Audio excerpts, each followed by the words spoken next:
Welcome to today's Explainer Masterclass. I'll be stepping in as your professor as we translate the heavy math, the underlying architecture, and the security of computer networks into practical, real-world concepts.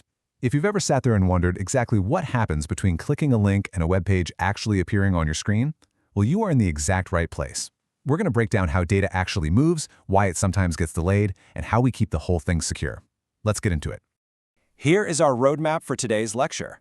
We're starting with packet delay and loss, moving into throughput and traffic intensity, covering network security fundamentals, breaking down protocol layers and encapsulation, looking at the OSI model and history, and wrapping up with a summary of key concepts.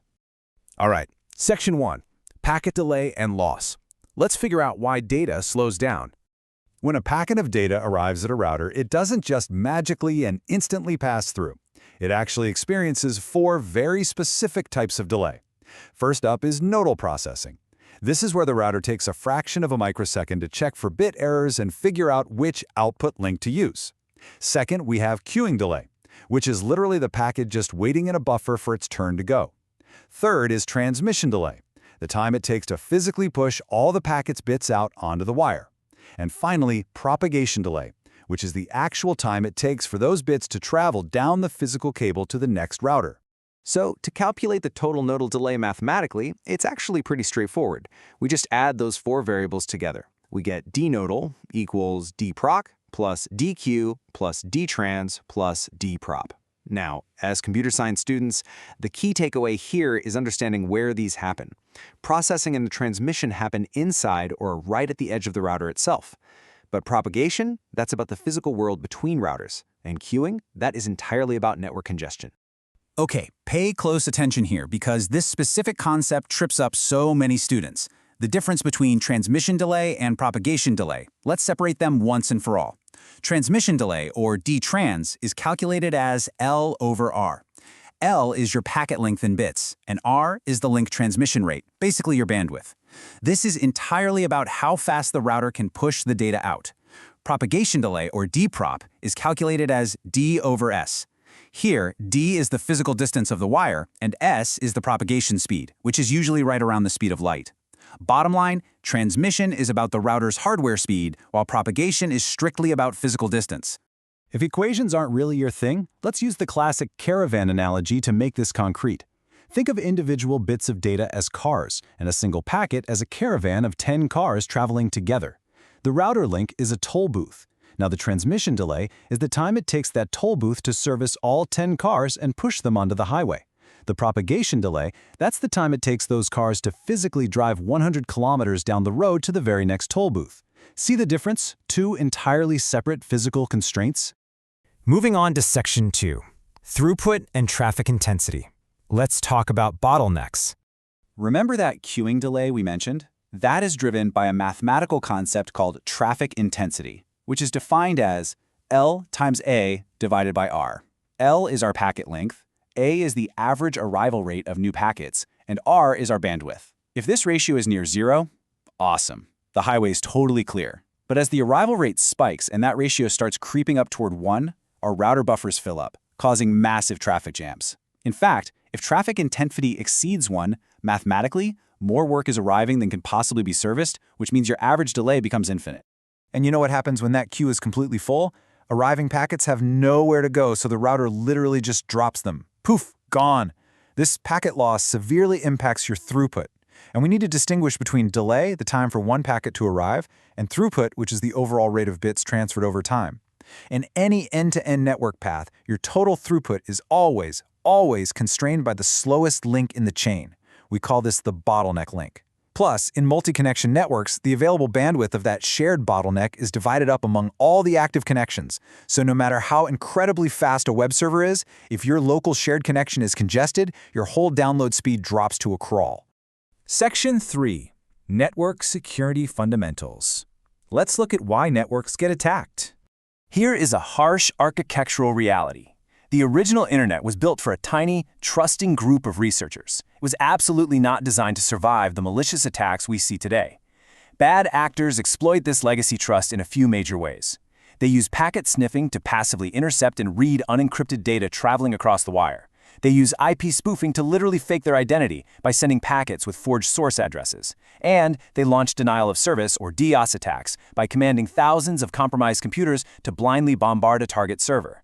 They're intentionally pushing that traffic intensity ratio we just talked about way past 1, just to completely overwhelm and crash the system. Because security wasn't baked in from day one, the industry had to retroactively add in layers of defense. Today, we use heavy encryption to ensure confidentiality, meaning sniffers just capture useless gibberish. We use digital signatures to verify data integrity. We use VPNs for secure access.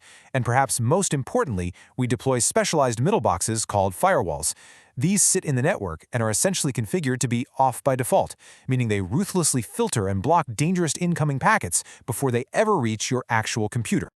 All right, Section 4, Protocol Layers and Encapsulation.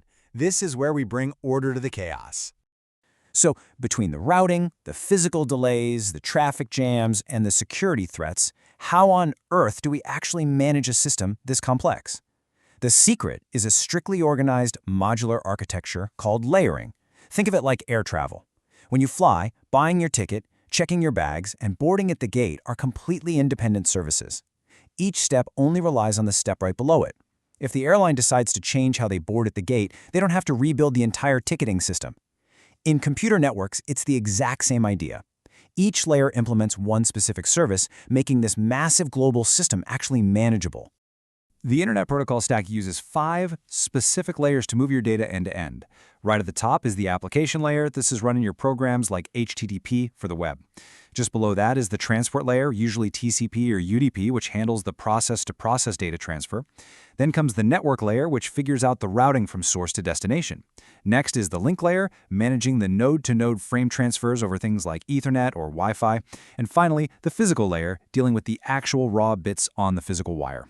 Now, as your data travels down this stack on your computer, a step-by-step process called encapsulation happens. It's exactly like Russian nesting dolls. Your application layer message gets wrapped up into a transport layer segment. That segment gets wrapped into a network layer datagram. And finally, that datagram gets wrapped into a link layer frame. When this frame hits a node on the network, the hardware unpacks it to figure out where it's going. But here is a critical distinction. Link layer switches only unpack data up to the link layer to read the frame. Routers, however, unpack data all the way up to the network layer to read the datagram and make routing decisions. Once routed, the data is re-encapsulated, sent on its way, and eventually fully decapsulated back into a message when it hits the final destination. Section 5, OSI Model and History. Let's take a quick look at where all this came from. In your textbooks, you'll inevitably hear about the OSI model. Now, while the modern internet runs on the 5-layer stack we just broke down, the traditional OSI reference model actually dictates 7 layers. It adds explicit presentation and session layers right between the application and transport layers. For the modern internet stack, we decided not to make those mandatory. Instead, we generally leave it up to the application developers to build in their own session and presentation logic if their specific app actually needs it. This whole modular, layered architecture didn't just magically appear overnight. If you look at this hand-drawn architectural map of the original ARPA network, this was the absolute first implementation of these packet switching concepts. It was just a handful of university mainframes wired together. It looks incredibly basic to us now, but this specific diagram is literally the grandparent of the entire modern internet. Looking at the historical timeline, it's pretty wild how fast it moved. The theory started with Leonard Kleinrock's queuing theory in 1961, mathematically proving that packet switching was viable. By 1964, packet switching was being drafted for secure military networks. ARPANET was officially conceived in 1967, and by 1969, that 4-node network we just talked about was fully operational. It proved to the world that packet switching could entirely revolutionize global communication. What's genuinely amazing is that today, you don't just have to read about these historical layers in a textbook, you can watch them happen in real time. By running a packet analyzer tool like Wireshark on your own laptop, you can perform packet captures. The software literally copies all the Ethernet frames being sent and received by your operating system. It allows you to manually inspect the encapsulation process, look deep into the headers of your segments and datagrams, and truly see the protocol stack operating right in front of your eyes. Section 6. Summary of Key Concepts. Let's bring it all together. We've covered a tremendous amount of ground today, from understanding how total nodal delay is the mathematical sum of processing, queuing, transmission, and propagation, to recognizing how traffic intensity chokes out bottleneck links. We talked about how the original trusting internet forced us to retrofit security, and we demystified how the 5-layer protocol stack uses encapsulation to cleanly pass data from a high-level application all the way down to the physical wire. So I'm going to leave you with this final provocative thought to chew on before our next lecture. If mathematical traffic intensity guarantees that routers will eventually experience infinite delay and start dropping packets, how are you going to use the transport and application layers to ensure your data arrives safely anyway? Think about how those higher protocols might ask for a redo. Thanks for joining this Explainer Masterclass, and I'll see you all next time.